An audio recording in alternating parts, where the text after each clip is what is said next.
வார்த்தைகளில் சிறந்தது வல்லவன் ரஹ்மான் அல்லாஹ்வினுடைய வார்த்தைகள் வழிகாட்டுதல்களில் சிறந்தது நபிகள் நாயகம் ஸல்லல்லாஹு அலைஹி வஸல்லம் அவர்களுடைய வழிகாட்டுதல்கள் காரியங்களில் மிக மோசமானது. மார்க்கத்தின் பெயரால் உண்டான கொள்கைகள், கோட்பாடுகள், சித்தாந்தங்கள், தத்துவங்கள் இவைகள் அனைத்தும் வழிகேடுகள். இவற்றை யாரெல்லாம் செய்கின்றார்களோ அவர்களை நரகிலே கொண்டு போய் சேர்க்கும். யார் நபிகள் நாயகம் ஸல்லல்லாஹு அலைஹி வஸல்லம் அவர்கள் சொன்னதாக அவர்கள் சொல்லாத ஒரு விடயத்தை சொல்லுகின்றார்களோ அவர்கள் தங்குமிடத்தை நரகிலே அமைத்துக் கொள்ளட்டும் என்று அல்லாஹ்வின் தூதர் ஸல்லல்லாஹு அலைஹி வஸல்லம் அவர்கள் சொன்ன செய்தியை பயந்தவர்களாக இந்த இடத்திலே நாங்கள் உட்கார்ந்து இருக்கிறோம். இந்த நேரத்திலே சூரத்துன் நிசா அத்தியாயம் 4 வசனம் 34 வரக்கூடிய அர்-ரிஜாலு கவ்வாமூன அலன் நிசா, பெண்களை நிர்வகிப்பவர்கள் ஆண்களே எனும் தலைப்பிலே ஒரு சில விடயங்களை பேசலாம் என இருக்கிறேன். இந்த இடத்திலே பெண்களை நிர்வகித்தல் என்கின்ற போது அதிகாரம் செலுத்துதல் என்கின்ற அர்த்தத்தை பெறக்கூடாது. இன்றைக்கு சில பேர் பெண்களை நிர்வகிக்கிறோம் என்கின்ற பெயரிலே தன்னுடைய முழு அதிகாரத்தையும் பெண்கள் மீது பிரயோகிக்கிறார்கள். அதிகாரம் செலுத்துதல் என்பது வேறு, நிர்வகித்தல் என்பது வேறு. நிர்வகித்தல் என்பதை நாம் சரியாக புரிந்து கொள்ள வேண்டும். அதிலே எப்படி நாங்கள் பெண்களை நிர்வகிக்க வேண்டும் என்பதை ஒரு நிர்வாகம் பள்ளிவாசல்ல அதிகாரம் செலுத்தி எதையும் செய்ய மாட்டோம்.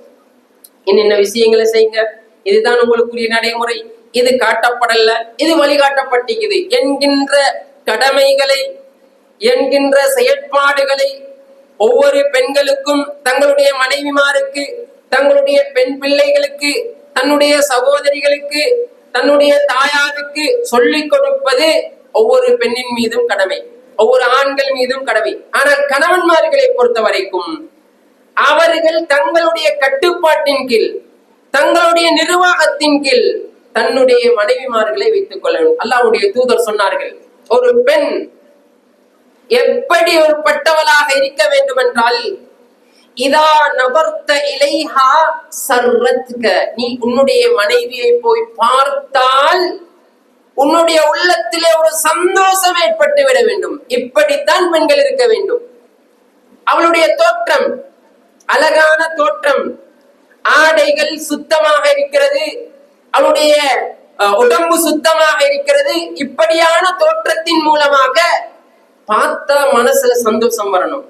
அழகிய குணம், நல்ல பேச்சு, அழகான பேச்சு, பணிவான பேச்சு, அன்பான பேச்சு, இந்த பேச்சுக்களின் மூலமாக உள்ளத்திலே சந்தோஷம் ஏற்பட்டு விட வேண்டும். மார்க்கப்பற்று, பார்த்தா வணக்க வழிபாடுகள் ஈடுபடுற, அல் குர்ஆன ஓதுற, பிள்ளைகளுக்கு மார்க்கத்தை சொல்லி கொடுக்கிற, மார்க்கத்தை தனக்கும் சொல்லித்தார, பார்த்தால் உள்ளத்திலே சந்தோஷம் ஏற்பட்டு விட வேண்டும். இப்படித்தான் தங்களுடைய ஒவ்வொரு மனைவிமார்களையும் ஒவ்வொருவரும் அமைத்துக் கொள்ள வேண்டும். அப்பதான் பார்த்தால் சந்தோஷம் ஏற்படும். இன்றைக்கு நிலைமையை பாருங்க, வீடுகள் எப்படி, எப்ப போய் பார்த்தாலும் அழுக்கான ஆடைகளை அணிந்து, இரவு உடுத்த ஆடையை அணிந்து கொண்டு துர்நாற்றத்தோட, கால் ஒரு நாளைக்கு ஒரு தடவை கொஞ்சம் மேல கழுவிட்டு வர, அது 2-3 அவர் போகக்கூடியதுல வேறொரு வகையான வாசம் வந்து துர்நாற்றத்தோட, வீட்டுல போய் அருகிலே போக முடியாமல் இப்படியான அமைப்புல பெண்கள் இருக்கிறாங்க. அப்ப பார்த்தா சந்தோஷம் வருமா? எப்ப பார்த்தாலும் பேச்ச பார்த்தா முகத்திலே எரிந்து விழுற. நாங்க எதை பேசினாலும் பேசி முடிகிறது கிடையாது, அதுல ரிப்ளை வந்து சேரும். அவ்வளவு பதில் வேகமா இருக்கும். முகத்துல எரிஞ்ச மாதிரி பதில்களை சொல்லுவார்கள். ஏன்? மனசுல ஒரு நிம்மதியான நிலைமை இல்லை. எப்ப பார்த்தாலும் டிவியை பார்த்து கொண்டு, தொடர் நாடகங்களை பார்த்துட்டு, படங்களை பார்த்து கொண்டு, போனை நோண்டி கொண்டு, எப்ப பார்த்தாலும் பிள்ளைகளுக்கு ஒன்றும் சொல்லிக் கொடுக்கிறோம் இல்ல, பிள்ளைகளை பார்க்கிறோம் இல்ல, தன்னை கவனிக்கிறோம் இல்ல என்கின்ற நிலைமையில இன்றைக்கு பல வீடுகள்ல பல பெண்கள் இருக்கின்றார்கள். வெளியில போறதா இருந்தால் குளிச்சு சுத்தமாகி நல்ல தோற்றம் பூரான காட்டுறதுக்கு போறாங்க. வீட்டிலே இருக்கின்ற காட்ட வேண்டிய பார்க்க வேண்டிய கணவனிடத்திலே துர்நாற்றத்தோடு தூங்கு மூஞ்சோடு வாழக்கூடிய காட்சியை இன்றைக்கு பார்ப்பதன் காரணமாகத்தான் பெண்களை சரியாக நாங்கள் நிர்வகித்தால், எங்களுடைய மனைவிமார்களை சரியாக நாங்கள் வழிநடத்தினால் இந்த நிலைமை மாறுவதற்கான காரணமாக அமைந்துவிடும் என்கின்ற காரணத்தினால தான் இந்த தலைப்பு தெரிவு செய்யப்பட்டிருக்கின்றது. சூரத்து நூர் 31வது வசனத்திலே அல்லாஹ் ரப்புல் ஆலமீன் சொல்லுகிறான், வலா துப்தீன ஸீனதஹுன்ன இல்லா மா ظஹர மின்ஹா. பெண்களை பார்த்து சொல்லுகிறான், பெண்களுடைய உடலிலே இருந்து எந்த அலங்காரங்கள் எல்லாம் வெளியே தென்படுகிறதோ அப்படியான அலங்காரங்களை எல்லாம் வெளியே காட்டிவிட வேண்டாம். உடலை சேர்ந்த அலங்காரங்கள் என்றால் உடல்ல காது, கழுத்து பகுதி, முடிப்பகுதி, கால் பகுதி. இன்னைக்கு சர்வசாதாரண பெண்கள் ரோட்ல நடமாடுறாங்க. முஸ்லிம்கள் அபாயா அணிந்திருப்பார்கள். கழுத்து தென்பறியும், முடி தென்பறியும், அதே போல காதுகள் தென்பறியும், அதே போல கால் தென்படும். இப்படியான அமைப்பில பெண்கள் வீதியில நடமாடுறாங்க. இது ஒவ்வொரு கணவன்மாருடைய பொறுப்பு. சொல்லணும், இதுக்கு அனுமதியே கிடையாது, வெளியே தென்படவே முடியாது. அது வெளியில போகக்கூடிய நேரத்துல இவைகள் எல்லாம் மறைக்கப்பட வேண்டும். சர்வ சாதாரணமா வெளியாக்கின்னு போறாங்க. அல்லாஹ் குர்ஆன்ல சொல்றான் இதை தடையாக. ஆடையை பொறுத்த வரைக்கும் அலங்காரங்கள் இல்லாத ஆடைகள் அணிந்து வெளியே மறைக்கப்பட வேண்டிய பகுதிகள் மறைக்கப்பட்டு செல்ல வேண்டும். இன்னைக்கு எப்படியெல்லாம் ஆடைகள், அலங்காரங்கள், எப்படி எல்லாம் டிசைன்கள், ஆபரணங்கள் அணிஞ்சு கொண்டு போவாங்க. அந்த ஆபரணங்கள் வெளியே தென்படும். சில பேர் காத வெளியில விளங்குறதுக்கு போறேன், காதுல போட்டிக்கிறது வெளியே தென்பட வேண்டும் என்பதற்காக கழுத்தை காட்டி கொண்டு போகிறார்கள். எதுக்காக? கழுத்துல போட்டிக்கிற நகை, என்னுடைய நகை தென்பட வேண்டும் என்பதற்காக வேண்டி. எனவே பெண்களை பார்த்து அல்லாஹ் ரப்புல் ஆலமீன் சொல்லுகிறான், பெண்களே நீங்க இவைகளை செய்யாதீங்க. இதை செய்யறது ஆண்களோட பொறுப்பு. ஒவ்வொரு கணவன்மாரும் இதை செய்ய வேண்டும். நீ வெளியே போவதாக இருந்தால் இதுதான் இஸ்லாம் காட்டி இருக்கின்ற வழிமுறை. அல்லாஹ்வினுடைய தூதர் சொன்னார்கள், சின்பானி மின் அஹ்லின்னார், 2 சாரார், அவர்கள் நரகவாதிகள். யார் தெரியுமா அவர்கள்? நிசா, பெண்கள். அதிலே ஒரு சாரார், காசியாத்துன் ஆரியாத்துன் மஇலாத்துன் முமீலாத்துன். அவர்கள் ஆடை அணிந்தும் ஆடை அணியாதவர்கள். ஆடை அணிஞ்சிருப்பார்கள், ஆனால் ஆடை அணியாதவர்கள். எப்படி இன்றைக்கு ஆடை அணிந்தும் ஆடை அணியாதவர்கள் ஏராளமாக பார்க்கலாம். சில பேர் இறுக்கமான ஆடைகளை அணிவாங்க. எங்கெங்க சதை இருக்குது, எங்கெங்க சில காணக்கூடாத உறுப்புகள் இருக்குதோ, இப்படியான உறுப்புகள் எல்லாம் தென்படக்கூடிய விதத்திலே இறுக்கமான ஆடைகளை இன்றைக்கு பெண்கள் அணிந்து சர்வசாதாரணமா நடமாடிக்கொண்டிருக்கிறாங்க. ஆடை அணிஞ்சுதான் இருப்பாங்க, அபாயம் உடுத்திருப்பார்கள், ஆனால் இறுக்கமானதாக இருக்கும். அவயவங்கள் எல்லாம் தென்படக்கூடிய அமைப்பிலே இருக்கும். சில பேர் மெல்லிய ஆடை அணிவாங்க. கடையில போய் ஆடை வாங்கக்கூடிய நேரத்துல அப்படியே ஆடையை தூக்கி பார்த்தால் ரோட்டுக்கு அங்கால பக்கம் கடையில எதெல்லாம் இருக்குதோ அவைகள் எல்லாம் தென்படக்கூடிய அமைப்பிலே மெல்லிய ஆடைகள் இருக்கும். இப்படியான ஆடைகளை வாங்குவாங்க. உடலில் உள்ள நிறங்கள் எல்லாம் தென்படக்கூடிய அமைப்புல, சில வேளை சில பேருடைய உள்ளாடைகள் கூட தென்படக்கூடிய அமைப்பிலே உள்ள ஆடைகளை கணவன்மார்கள் நீங்க தான் வாங்கி கொடுக்கிறீங்க, நீங்க தானே காசு கொடுக்கிறீங்க, வாங்கி கொடுக்கக்கூடிய காட்சி. இன்னும் அரை குறையான ஆடைகள். சில பேருடைய சின்ன புள்ளதானே, 17 வயசு தானே, 18 வயசு தானே, கொமரு புள்ளதானே, கையில்லாத உடுப்பு அல்லது கை தொங்கல் இருக்கும், தோல் புயத்துக்கு நெருக்கமாக இருக்கும், மற்ற பகுதிகள் எல்லாம் கைகள் எல்லாம் அப்படியே திறந்த அமைப்புள்ள ஆடைகள் வாங்கி கொடுக்கறாங்க. சில பேருக்கு இடுப்பு பகுதி தென்படக்கூடிய அமைப்புல ஆடைகளை வாங்கி கொடுக்கறாங்க, சின்ன புள்ளதானே. அல்லது சில பெண்கள் சாரியை உடுக்கிறதுக்கு வாங்கி கொடுக்கறாங்க சில கணவன்மார்கள், இடுப்பு பகுதிகள் எல்லாம் தென்படும். சில பெண்களுடைய கால் பகுதிகள் எல்லாம் தென்படும்.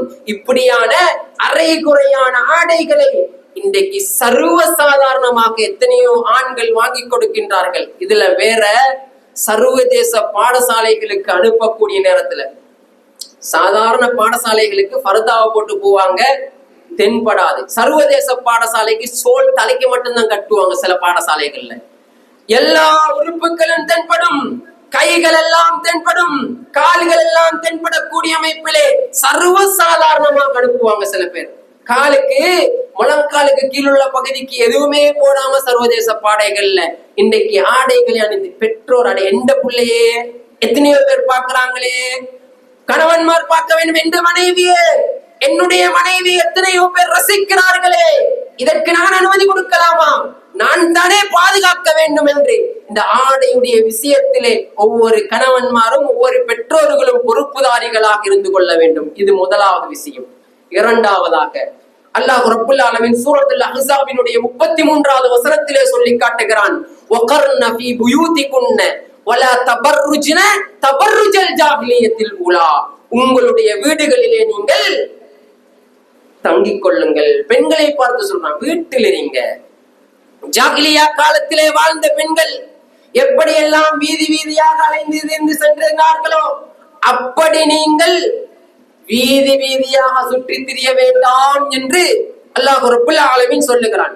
இன்னைக்கு ஸ்கூலுக்கு கூட்டி விட்டுறோம் என்ற பேர்ல, ஸ்கூல்ல இருந்து கூட்டிட்டு வரோம் என்ற பேர்ல, கிளாஸுக்கு கூட்டிட்டு போறோம் என்ற பேர்ல ஊருக்குள்ளே தான் சாதாரணமா இன்னைக்கு பைக் எடுத்து சுத்தக்கூடிய பெண்கள் சர்வ சாதாரணமாக ஆடை கலாச்சாரம் பேணப்படல.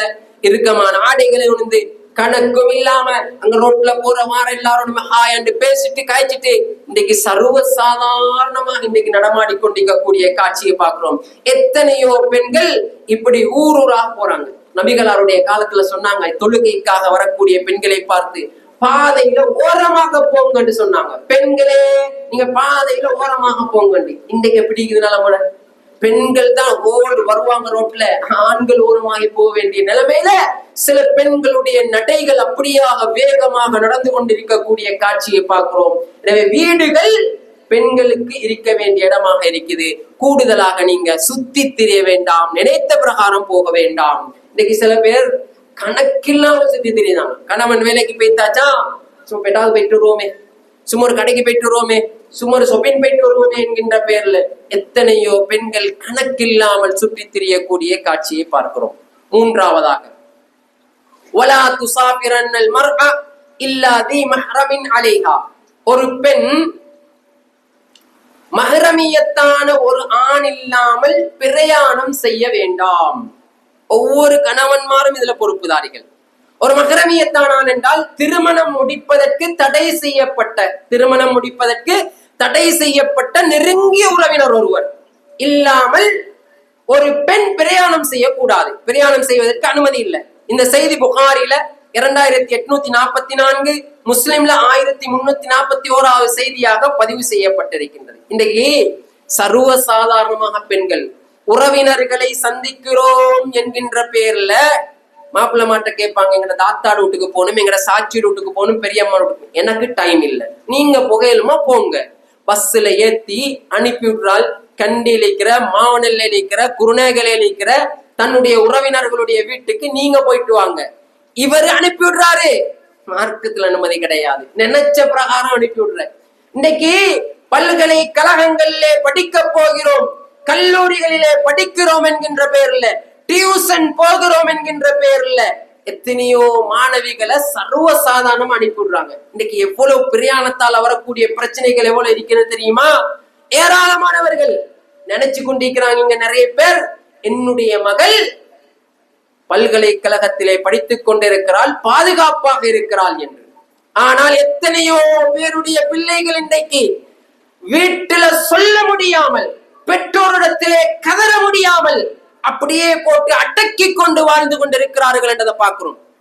அண்மையில் ஒரு பஸ்ஸிலே பிரயாணம் செய்கின்ற போது இங்கிருந்து ஒரு 100 கிலோமீட்டர் தூரம் உள்ள ஒரு பிரதேசத்திற்கு ஒரு மாணவி ஏறுகிறாள். தட்ட தனிய ஏறி ஒரு 2 கிலோமீட்டர் போகவில்லை.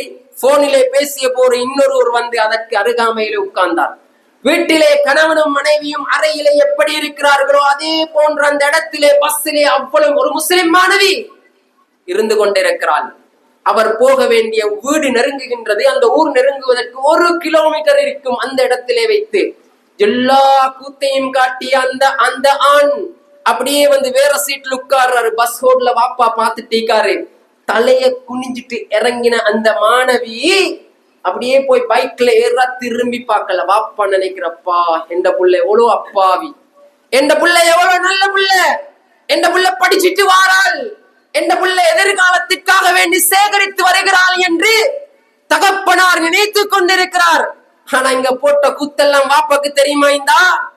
இங்க நடந்த நிகழ்வுகள் எல்லாம் யாராவது சொல்லி இருந்தால் அவன் இங்கிருந்து எட்டி எட்டி பார்க்கிறான். ஆனால் அவன் திரும்பி பார்க்கவே இல்லை. ஆனா பெற்றோர் என்ன செய்யறான்? நினைச்சு கொண்டிருக்கிறான் நல்லம் என்று. பல்கலைக்கழகத்திலே கண்டியிலே கொண்டு போய் பேராதனி பல்கலைக்கழகத்திலே சேர்த்து விட்டு வருகிறோம். அதுக்கு முன்னாலே ஒரு பாக்கம் வச்சுக்கிற எதுக்கு? அங்க இருக்கிற மரங்களுக்கு பக்கத்துல போய் பார்த்தால் தெரியும் எத்தனை சோழிகள் அந்த இடத்திலே குடும்ப வாழ்க்கை நடத்துகின்றது என்று. நாங்க கிழக்கு பல்கலைக்கழகம் முஸ்லிம்கள் அதிகமாக இருப்பவர்கள் என்று நினைத்து நாங்கள் அனுப்பி கொண்டிருக்கிறோம் பிரயாணம் தனியாக. இங்கே நினைக்கிறோம் என்னுடைய பிள்ளை படித்துக் கொண்டிருக்கிறாள் என்று. அங்கே அம்பாறை என்கின்ற சிங்கள பிரதேசத்திலே வைத்து அறை அமைத்து குடும்ப வாழ்க்கை நடத்திய எத்தனையோ மாணவிகளுடைய வரலாறுகள் பதிவு செய்யப்பட்டிருக்கிறது. நாங்க யாழ்ப்பாணத்துல பல்கலைக்கழகத்துக்கு அனுப்பிட்டு உம்மா வாப்பா நினைக்கிற என்ற புள்ள பல்கலைக்கழகத்துல படிச்சுட்டு இருக்கிறாள் என்று அங்க இருக்கின்ற தியேட்டர்கள்ல ஒவ்வொரு ஆண்களோடும் கூட்டம் கூட்டமாக சேர்ந்து படம் பார்த்த வரலாறுகள் இந்த நாட்டிலே ஏராளமாக பதிவு செய்யப்பட்டிருக்கிறது. இது அல்லாம எந்த அளவு கண்டா அண்மையில உங்க எல்லாருக்கும் தெரிஞ்ச சம்பவம் தான். ஒரு குழந்தையை வயிற்றிலே பெற்று வீட்டுக்கு பக்கத்திலே குழி தோண்டி புதைத்த பின்னர் போலீஸ்லே அவர்கள் பிடிபட்ட வரலாறு இந்த நாட்டில பதிவு செய்யப்படலையா? இப்படி ஏராளமாக எங்களுடைய பெண்களுடைய பிரயாண விஷயத்திலே நாங்கள் பாதுகாப்பு கொடுக்காததன் காரணமாக ஏராளமான பிரதேசங்களிலே எங்களுடைய பிள்ளைகளுடைய வாழ்க்கையை அவர்கள் இழந்து கொண்டிருக்கிறார்கள். கல்வி தேவை, அதற்கு வழிமுறை இருக்கிறது. கல்வியை கூடாது என்று சொல்லவில்லை. பிரயாணம் செய்வதற்கு இஸ்லாம் அனுமதி வழங்கவில்லை. நீங்க பாதுகாப்பு கொடுங்க. சில பெற்றோர் சொல்றாங்க, நாங்க போனோம், அங்க போய் பார்த்தோம், பெண்களுக்கு வேற ஹாஸ்டல், ஆண்களுக்கு வேற ஹாஸ்டல். பெண்கள் ஹாஸ்டலுக்கு ஆண்கள் போக முடியாது, ஆண்கள் ஹாஸ்டலுக்கு பெண்கள் போக முடியாது. பாதுகாப்பான சூழல், எனவே நாங்கள் விட்டு வந்தோம் என்று சொல்லுகிறார்கள்.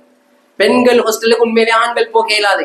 ஆனால் ஆண்கள் ஹாஸ்டல்ல இருக்கின்ற அவர் வெளியே வந்து, பெண்கள் ஹாஸ்டல்ல இருக்கின்ற அவர்களும் வெளியே வந்து விரும்பின இடத்துல போய் சுத்தி திரிஞ்சிட்டு குறிப்பிட்ட நேரத்துக்குள்ள வந்து சேர்ந்தா போதும். இது நிறைய பெற்றோருக்கு தெரியாம இருக்கலாம்.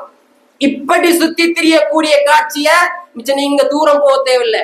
கொழும்பு பல்கலைக்கழகத்துக்கு சுற்றுவரத்தில் உள்ள பிரதேசங்கள்ல ஒவ்வொரு ஹோட்டல்கள்லையும் சாப்பாட்டு தலங்கள்லையும் அல்லது சுதந்திரமாக சுத்தி திரியக்கூடிய இடங்கள்ல போய் பார்த்தால் உங்களுக்கு புரிந்து கொள்ளலாம் இன்றைக்கு எந்த அளவுக்கு நிலைமைகள் நடைபெறுது. பாப்பா நினைச்சிட்டு இருக்கிற எந்த புள்ள நல்லா படிக்கிற, உம்மா நினைச்சிட்டு இருக்கிற எந்த பிள்ளைகள் நல்லா படிக்கிற, சில இடங்கள்ல அங்க உள்ள ஆசிரியர்கள் மார்க்ஸ் போட வேண்டும் என்றாலும் சில மாணவிகள் அட்ஜஸ்ட் பண்ணியாக வேண்டிய நிலைமைக்கு இன்றைக்கு தள்ளப்பட்டிருக்கிறார்கள் என்றால், அண்மையில இப்படி நடந்த ஒரு தகவலும் அது பதிவு செய்யப்பட்டது பதிவு செய்யப்படாமல் தெரியாமல் மறைத்த நிலைமையில எத்தனையோ பெண்களுடைய வாழ்க்கை இருக்குதுண்டா. இன்றைக்கு படிப்புக்காக வேண்டி வாழ்க்கையை இழந்த, படிப்புக்காக வேண்டி எதிர்காலத்தை இழந்த, படிப்புக்காக வேண்டி தன்னுடைய அந்த வெட்க உணர்வுகளை இழந்த எத்தனையோ மாணவிகள் இருக்கின்றார்கள். அந்த படிப்பை சரியா கொடுங்க, பெற்றோருடைய பாதுகாப்புல கொடுங்க, அதை கொடுக்க வேண்டிய முறையில கொடுங்க. இதுக்காக வேண்டி படிப்பு கூடாது என்று சொல்லவில்லை, படிப்பு படிக்க வேண்டியதுதான். ஆனால் இஸ்லாமிய வரையறைகள் அதிலே பேணப்பட வேண்டும், அஜ்ரமி மஹ்ரமி பேணப்பட வேண்டும். இந்த பல்கலைக்கழகம் என்பது ஒரு தனியான தலைப்பு, அது சம்பந்தமாக இன்னொரு சந்தர்ப்பத்திலே பார்க்கலாம். ஆனால் பிரயாணம் செய்கின்ற போது, அழைத்து செல்கின்ற போது ஒரு மஹ்ரமியத்தான ஆண் கட்டாயம் இருக்க வேண்டும் என்பதை நீங்கள் லேசிக்காக வேண்டி கொழும்புக்கு வாரது, கொழும்புல இருந்து போறதுக்கு பஸ்ல ஏத்தி அனுப்பி விடுற. ஆனால் அதுல வரக்கூடிய விளைவுகள், ஒரு தடவை அமைதியா வருவார், 2 தடவை வருவார், 3வது 4வது தடவை வரக்கூடிய நேரத்தில் அது சர்வசாதாரணமா வெட்கமில்லாத நிலைமை வந்து அது சர்வசாதாரணமாகி போகக்கூடிய காட்சி ஏராளமாக இன்றைக்கு நடைபெற்று கொண்டிருக்கிறது. நபிகளாருடைய காலத்துல ஒரு நபித்தோழர் வந்து, யார சூழல்லாம் இன்னி தப்து ஃபீ கஸ்வதி கதா வகதா, நான் பல யுத்தங்களுக்கு போவதற்காக வேண்டி பதிவு செஞ்சுக்கிறேன், யுத்தங்களுக்கு போகிறேன். ஆனால் வஹரஜத் இம்ரஅதி ஹாஜ்ஜா, என்னுடைய மனைவியோ ஹஜ்ஜுக்கு போவதற்காக வேண்டி வெளிக்கிளம்பி விட்டார். நபிகளார் சொன்னாங்க, யுத்தம் முக்கியமானதுதான், யுத்தம் தேவை, அத்தியாவசியம். ஆனாலும் இந்த இடத்துல யுத்தத்தை விட நீ உன்னுடைய மனைவியோட ஹஜ்ஜுக்கு மஹ்ரமியத்தாக போவதுதான் சிறந்தது என்று, பிரயாணத்துல நீ உன்னோட மனைவியோடு துணையாக இரு என்று நபிகளார் அனுப்பி வைத்தார்கள். என்றா யுத்தத்தை விட முக்கியம் என்றா இன்றைக்கு அதை விட முக்கியமானது என்ன? ஒரு பெண்ணை தனியா அனுப்பக்கூடாது, அதை விட யுத்தத்தை விட அது முக்கியம் என்றா இன்றைக்கு எது இருக்குது? தன்னுடைய மனைவியை நேசிக்காம அனுப்பி வைக்கிறது சொந்தக்காரர்களுடைய வீட்டுக்கு, தன்னுடைய பிள்ளைகளை படிப்பு என்ற பேரில் நேசிக்காம வேண்டி பஸ்ஸில் ஏற்றி அனுப்பி விடுறது, பஸ்ஸில் ஏறுற நேரம் இறங்குற நேரம் பஸ்ஸுக்கு பக்கத்துல நிக்கிறது, அவர் பஸ்ஸுக்குள்ள போற நேரம் வார நேரம் இந்த பிரயாணத்துல என்ன நடக்குது என்கின்ற எந்த தகவலும் தெரியாமல் ஒரு ஆண் இருக்கிறார் என்றால் எங்களுக்கு கொஞ்சம் ரோசம் வராது. என்னுடைய பெண், என்னுடைய பிள்ளையை, என்னுடைய மனைவியை எத்தனையோ பேர் பார்த்து கொண்டிருக்கிறார். இந்த நிலைமையில நான் இப்படி இருக்கலாமா என்கின்ற ரோசத்தை உள்ளத்திலே வரவழைத்துக் கொள்ள வேண்டியவர்களாக இருக்கிறோம்.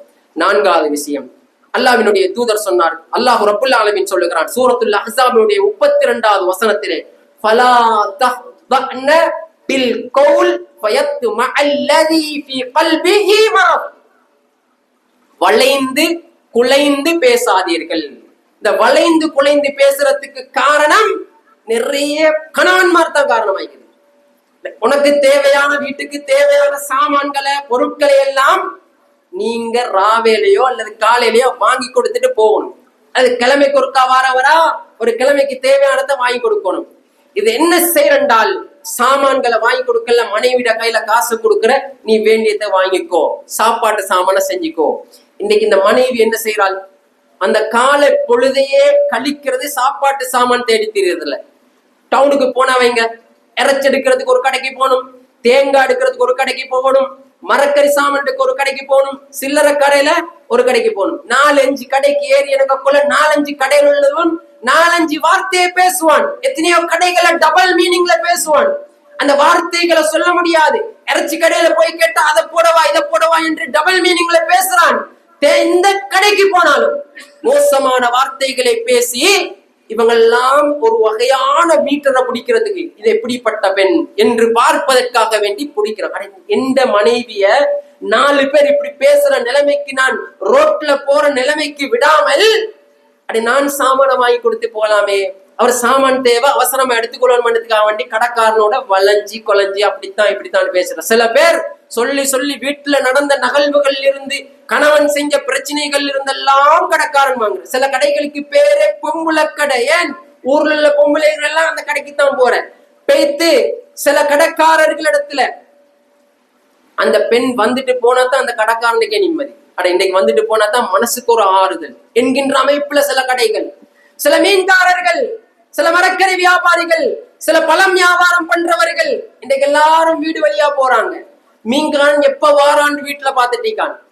அழுக்கான ஆடை, இரவையிலே அணிந்த ஆடை, சில பேர் உள்ளாடைகள் கூட இல்லாம மீன்காரன் போய் ஹாய் என்று பேசி மீனை வாங்குறாங்க. அந்த மீன் என்ன விலை, இந்த மீன் என்ன விலை. மீன்காரன் வந்து நின்றா பல பெண்கள் அந்த இடத்துல சூழ்றாங்க. அந்த மீன்காரனே மோசமான வசனங்கள் பேசி அந்த மீனை விற்கிற காட்சிகளை ஏராளமா இன்றைக்கு நடக்குது. என்னுடைய மனைவி இன்னொருத்தன் ரசிக்கிறானே பார்த்து எனக்கு ரோசம் வரலையா, நான் அந்த சாமான்களை வாங்கி கொடுத்துட்டு போகலாதான். எனக்கு இன்னைக்கு நிறைய பேர் செய்யக்கூடிய பிழை, மனைவி கிட்ட கொடுத்துட்டு போற நீ வாங்கிக்கோ. அவள் படுற கஷ்டம், எத்தனை பேர்ட்ட வளைஞ்சு கொலைஞ்சு பேசணும், விலைய பேசணும், விலையை குறைக்கிறதுக்காக வேண்டி பேசணும், எத்தனையோ வார்த்தைகளை பேசணும், சொல்ற விலைக்கு எடுக்க முடியாது என்ற காரணத்தால இந்த விலையா இதை குறைச்சுதாங்க பேசினா அதுக்கு வேற வகையான வசனத்தை பேசி மோசமாக சித்தரிக்கப்படக்கூடிய காட்சி இன்றைக்கு ஏராளமாக நடந்து கொண்டிருக்கிறது. அன்றைக்கு ஒரு மீன்காரன் சொல்றான், எப்படி மோசமான வார்த்தைன்னு இந்த இடத்துல சொல்ல முடியாத சில வார்த்தைகள். 4-5 பெண்கள் வந்து உட்கார்ந்து நின்ற உடனே மீன் எப்படி லாபம் என்று சொல்றோம், அதே போல இந்த இடத்துல பெண்களும் லாபம் என்று சொல்லுகின்ற அளவுக்குள்ள மோசமான வசனத்தை ஒரு மீன்காரன் பயன்படுத்துகிறான் என்றால் நான் என்னுடைய மனைவியை பாதுகாப்பாக வைத்துக் கொள்ள வேண்டுமே. சில ஆட்டோக்காரர்கள், எல்லா ஆட்டோக்காரர்களும் அல்ல, தவறாக நினைத்துக் கொள்ளவும் வேண்டாம், சில வண்ணஞ்சம் பிடித்த ஆட்டோக்காரர் போய் பாருங்க. ஒரு ஊருக்கு போய் நான் இன்னொரு ரூட்டுக்கு போகணும்டா எல்லா ஊருள்ள அவ்வளவு பொம்பளைகளோட நம்பரும் ஆட்டோக்காரன் கையில இருக்கும். வீட்டுல பெண்கள் இடத்துல கூட கேட்டா இந்த ஆட்டாக்காரன் இந்த ஆட்டாக்காரன் இந்த ஆட்டா எல்லா ஆட்டாக்காரனும் அந்த பொம்பளை அடிக்குவேன். ஒரு அவசரம் வந்தா போறது, அவசரம் வந்தா போறதுக்கு இல்ல, எல்லா சந்தர்ப்பத்திலும் சின்ன தேவைன்னு வந்துச்சா ஆட்டாக்காரனையும் கோல் அடிச்சிய. காலப்போக்குல ஒவ்வொரு பெண்களுடைய தன்மைகளையும் அந்த ஆட்டாக்காரன் புரிந்து கொள்வான். கணவன் இந்த நேரத்துலதான் வாரான், இந்த நேரத்துலதான் போறான், இப்படித்தான் போறான், இந்த நாளை கொடுக்காத்தான் வாரான் என்று தப்பான அபிப்பிராயங்கள் இன்றைக்கு ஆட்டாக்காரர்களோட ஓடி போன வரலாறுகள் நாட்டுல ஏராளமாக பதிவு செய்யப்பட்டிருக்குது. மார்க்கத்தை கற்றுக்கொண்ட சில ஆலிமாக்களான பெண்களே சில ஆட்டாக்காரன் அன்பான வார்த்தைகளை பேசிவிட்டான் என்பதற்காக வேண்டி தன்னுடைய கணவனை விட்டுவிட்டு அல்லது தன்னுடைய குடும்பத்தை விட்டுவிட்டு அந்த ஆட்டாக்காரனோட போனான் என்கின்ற வரலாறுகள் ஏராளமாயிருக்கிறது. இன்னும் சில பேர் தவறான தொடர்புகளை வைத்துக் கொண்டிருக்கிறார். காரணம் என்ன தெரியுமா? ஆட்டால போனா அப்படி கைய முன்னுக்கு போட்டு உட்கார்ந்து பின்னுக்கு அழகா அமைதியா போகாம வளைஞ்சி கொலைஞ்சி பேசுற. அவனும் கேட்கிற எங்க போகணும், என்னத்துக்கு போகணும், என்ன உடைய ஆள் இல்லையா, இவர் இல்லையான்னு பேச்ச போட்டு போட்டு போட்டு ஆட்டாக்காரன் கேட்டெடுக்கிறான். எல்லா விஷயங்களையும் கொட்ட நேரம் இவர்கிட்ட என்ன தவறான வீக்னஸ் இருக்குது என்றது. எந்த தேவை என்னுடைய மனைவி எவனோ ஒருத்தனோடு நான் என்னுடைய தேவைக்காக வேண்டி அனுப்பி வைக்காமல் தானே அழைத்து சென்று கொண்டு போனால் எவ்வளவு பொறுமதியா. இதுதான் அர்ரிஜாலு கவ்வாமூன அலன் நிசா. பெண்களை நீங்க தான் நிர்வகிக்கணும், அவங்களோட கொண்ட்ரோல்ல வச்சுக்கொள்ளணும். பெண்களை அவங்களோட கொண்ட்ரோல் விட்டு மீறுகின்றது இதுதான். எவனோ ஒருத்தனோட உன்னுடைய தேவையை முடித்து விட்டு வா, பிரயாணம் போய் விட்டு வா, சாமான்களை வாங்கி விட்டு வா என்று அனுப்புகிறோம். நல்ல நோக்கத்துல தான் அனுப்புறோம், தவறான எண்ணங்கள் இல்லாம அனுப்புறோம். ஆனால் சில தவறான எண்ணம் உள்ளவர்கள் ஒவ்வொருத்தரும் பிடிச்சி பிடிச்சி பிடிச்சி பிடிச்சி இப்படியான சில தவறான நிலைமைக்கு போவதற்கு காரணமாக அமைகின்றது என்றதை நாங்க பாக்குறோம். இன்றைக்கு கடைகளுக்கு போற நேரத்துல நீங்க இங்க போத்தேன், இந்த மிச்சம் தூரம் போத்தேவில்லை, அடுத்த ரோட்ல உள்ள அந்த சந்தைக்கு போய் காலையில ஒரு மணித்தியாலம் சும்மா இருக்கிறது அவ்வளவு நல்லவில்லை. கொஞ்சம் போற நேரங்கள்ல நீங்க பாருங்க எவ்வளவு பொம்பளைகள் மோசமான அமைப்புல ஆடை அணிந்து வருவாங்க. இரவையில தூங்கின அதே ஆடைக்கு அபாயாவை தூக்கி மேல போடுவாங்க. சில பேர் சில ஆடைகள் எந்திரிக்க மாட்டாங்க. நடந்து வரக்கூடிய நேரத்திலே மோசமான தோற்றத்திலே காட்சி அமைக்கக்கூடிய இருக்கும். இதை பார்த்து ரசிக்கிறதுக்கென்றே ஒரு கூட்டம் இருப்பாங்க.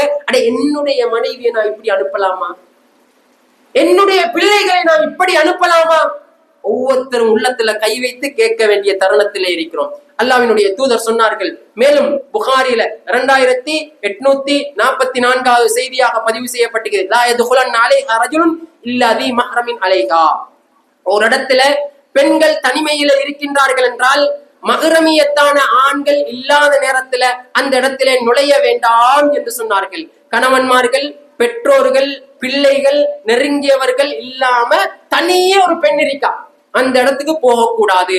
இன்றைக்கு சர்வசாதாரணமா வகுப்பு நண்பர்கள் என்கின்ற பெயர்ல, தூரத்து உறவினர்கள் என்ற பெயர்ல, கொண்டு விட்ட சாச்சாவுடைய மாமாவுடைய பிள்ளைகள், பெரியப்பாட பிள்ளைகள் அல்லது கணவன் சொந்தக்காரர்கள், கணவன் நெருங்கிய உறவினர்கள் என்கின்ற பெயர்ல நிறையவே கணக்கில்லாம நடக்குது. அதே போல சின்ன வயசுல அயல் வீட்டுல நாங்க உண்டா இருந்தோம், சின்ன வயசுல நாங்க உண்டா விளையாடினோம் என்ற பேர்ல அவங்க சின்ன பிள்ளைல பழகினாக்கள் தானே கணக்கு இல்லாம விட்டுறோம். இதே போல கணவனின் சகோதரர்கள், நானா தம்பிமார்கள் அல்லது சகோதரியின் கணவன் தண்ட ஒரு இருக்காரு, தண்ட மனைவியோட சகோதரியுடைய கணவன் அவர் வந்தா கணக்கு இல்லை. இன்றைக்கு சர்வசாதாரணமாக இந்த உறவுகள் எல்லாம் பேணப்படாமல் தனிமையில பெண்கள் இருக்கிற இடத்துல சர்வசாதாரணமாக போகக்கூடிய காட்சியை இன்றைக்கு நேரலமாக பார்க்கிறோம். எனவே நாங்க இந்த விஷயங்கள்ல கவனம் செலுத்துதா என்றால் சூரத்துல் நிசாவுல் அல்லாஹ் ரப்புல் ஆலமீன் வல் முஹ்சனாத்துக்கு முந்தின வசனம், சூரத்துல் நிசாவுல வல் முஹ்சனாத் என்கின்ற ஜுசு வாரத்துக்கு முந்தின கடைசி வசனத்துல யார் யாரோட பேசலாம், கதைக்கலாம், யார் யாரோட யார் யாரோட பழகலாம், பழகாமைக்கலாம் என்பதை தெளிவாக அந்த குர்ஆன் வசனத்துல அல்லாஹ் சொல்லி இருக்கிறான். அந்த குர்ஆன் வசனத்தை படிச்சு நாங்க யாரை எங்கட வீட்டுக்கு அனுமதிக்கலாம், யார் அனுமதிக்க கூடாது. வீட்டுக்கு வெளியில யாராவது வந்தியா வீட்டுக்கு வெளியில வச்சுதான் பேசணும். அது என்னுடைய கணவனுடைய சகோதரனா இருந்தாலும் சரி, அது என்னுடைய ஒன்று விட்ட சாச்சாவுடைய பெரியப்பாமாருடைய பிள்ளைகளா இருந்தாலும் சரி, நான் இப்ப தனியே இருக்கிறேன். கணவன்மார் சொல்லி கொடுங்க, நான் இப்ப தனியே இருக்கிறேன், நீங்க இன்ஷா அல்லாஹ் இந்த கணவன் வந்த பிறகு வாங்குது தைரியமாக நீங்க சொல்லுங்க. இந்த சட்டதிட்டங்கள், வரையறைகள் கட்டாயம் பேணப்பட வேண்டியவைகளாக இருக்கிறது. வஆகிரு தஅவானா அனில் ஹம்துலில்லாஹி ரப்பில் ஆலமீன்.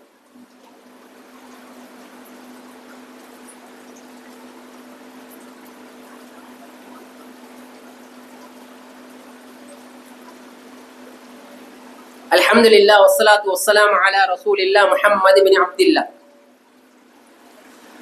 إياكم والدخول على النساء فقال رجل من الأنصار يا رسول الله فرأيت الحمد. நபிகளார் சொன்னார்கள், பெண்கள் தனிமையில இருக்கின்ற இடத்திலே ஆண்கள் போய் நுழைய வேண்டாம் என்று சொன்னார்கள். ஒரு நபித்தோழர் கேட்கின்றார்கள், கணவனுடைய நெருங்கிய உறவினர்கள் போகலாமா என்று கேட்கின்றார்கள். நபிகளார் சொன்னார்கள், அல் ஹம்மு அல் மௌத், அதாவது கணவனுக்கு நெருங்கிய உறவினர்கள் அந்த இடத்துக்கு தனிமையில் இருக்கின்ற போது போவது மௌத்துக்கு சமனானது என்று சொன்னார்கள். இது புகாரியில 5232வது செய்தியாக பதிவு செய்யப்பட்டிருக்கிறது. இதை பொறுத்த வரைக்கும் நீங்க பார்க்கலாம், சில கணவன்மார்கள் வெளிநாட்டில் இருப்பாங்க. இதுக்காக வேண்டி நீங்க போறதா இருந்தால் உங்களுடைய மனைவியும் அழைத்து போங்க, தனியே போங்க. உங்களோட சகோதரன் வெளிநாட்டில் இருப்பாரு, உங்களோட சகோதரருடைய மனைவிய நீங்க என்னையாவது தேவைக்காக வேண்டி வேலைக்காக வேண்டி போதா, நீங்க தனியே போகாதீங்க, உங்களோட மனைவி அழைத்து விட்டு போங்க. அல்லது அவருடைய தகப்பனாரோ அல்லது யாரோ இருக்கிற நேரத்துல அந்த நேரத்துல நீங்க போகலாமே ஒழிய, அவர் தனியான ஒரு பெண் இருக்கின்ற நேரத்துல திருமணம் முடிப்பதற்கு தடை செய்யப்பட்ட ஆண்கள் இருக்கும் போதுதான் போகலாம். அதே போல இன்னைக்கு சில பேர் கூட்டு குடும்பமாக வாழ்றாங்க, கூட்டு குடும்பமா நிறைய பேர் வாங்க, அல்லது வெளியூர்ல இருந்து வந்து கொழும்பிலே வசிக்கின்ற போது சில பேர் அங்க அந்த வெளியூர்ல இருக்கிறவர்கள் என்ற நானாய்க்கிறாரு, என்ற சாச்சா பெரியப்பம்மாக்க இருக்காரு, என்ற தூரத்து சொந்தக்காரர்கள் இருக்கிறான்னு சில பேர் வராங்க. இப்படி வரக்கூடிய இடத்துல நீங்க ஒரு கண்டிஷன் போடுங்க, கட்டாயம் உங்களோட கணவனை கூட்டிட்டு வாங்க, தனியே வராதீங்க. பிள்ளைகள் எல்லாரும் சேர்ந்து வருவாங்க, உங்களோட கணவனோ அல்லது நெருங்கியவர்களோ அழைத்து வாருங்கள் என்று சொல்லக்கூடியவர்களாக இருக்க வேண்டும். நபிகளார் சொல்லலாம்,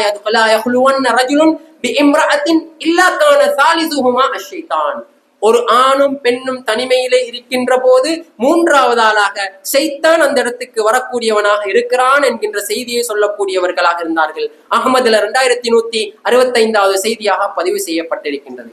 6வது விஷயம் நபிகளார் சொன்னார்கள், ஐயுமா இம்ரஅத்தின் இஸ்தஅதரத் ஃபமர்ரத் அலா கௌமின் லியஜிது ரீஹஹா ஃபஹிய ஸானியா.